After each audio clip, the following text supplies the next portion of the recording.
Si je vous disais toute l'admiration que j'ai pour les médecins généralistes, elle est sincère, alors que j'évolue plutôt dans un contexte qui est la médecine hospitalière. Et ce sont souvent les derniers filets de la société.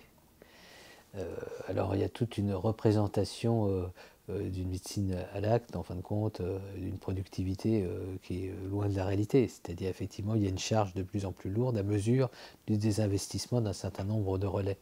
Et donc j'ai beaucoup d'admiration. Ils ont une vision d'ailleurs de la société qui est très différente de la vision que l'hospitalier qui vit dans son univers a.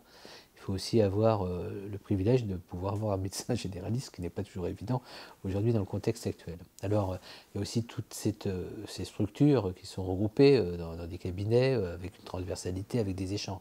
Donc je pense que, effectivement, moi je ne suis pas un politique, mais c'est un lieu d'enracinement, me semble-t-il, important que ce tissu et qu'il y a vraiment à réfléchir. Pour moi, il y a plutôt à privilégier. J'ai le sentiment, mais c'est très intuitif, qu'il y a souvent de l'irrespect et de la méconnaissance pour ce qu'il fait au quotidien. Parce qu'effectivement, il y a l'acte, effectivement, on peut dire, on suracte, j'allais dire, on est dans une espèce de staccanovisme. Bon.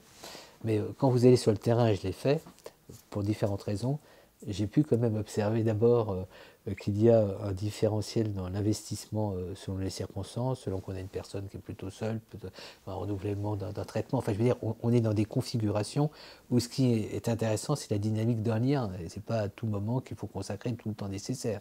Mais le temps nécessaire, c'est quand on anticipe quelque chose de grave, quand aussi il faut voir les difficultés. C'est pour ça que l'évolution de la loi santé, on va la voir. Si effectivement le médecin qui suit la personne peut avoir le compte rendu de ce qui s'est passé à l'hôpital, j'allais dire en réel immédiatement, c'est déjà un plus.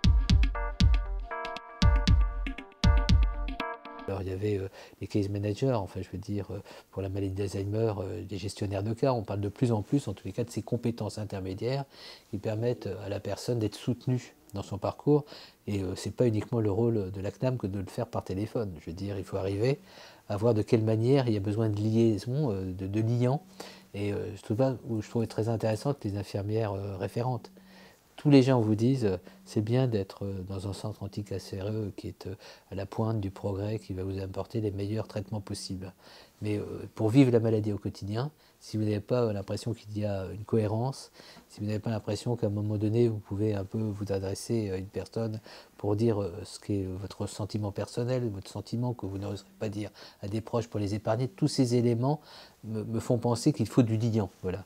Et je trouve que dans sa définition même, la dimension éthique, c'est une dimension qui appelle à la cohérence d'une certaine manière, pas à un modèle unique, mais à retrouver des éléments qui à un moment donné peuvent être mobilisés pour retrouver du sens, pour retrouver du goût, pour retrouver encore une envie de vivre.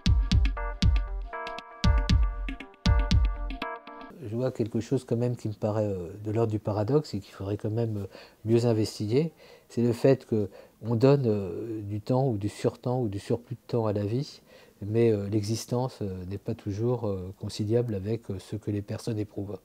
Précarité économique, vision péjorative, difficulté à se faire hospitaliser quand on a besoin d'être hospitalisé dans l'urgence. Le domicile n'est pas un lieu aussi idéal qu'on le pense. L'ambulatoire, une fois qu'on a dit le mot, qu'est-ce que ça veut dire, quel type d'environnement. Bref, on est très avec des idées qui sont des recettes, un petit peu comme ça stéréotypées, qu'on n'interroge pas assez.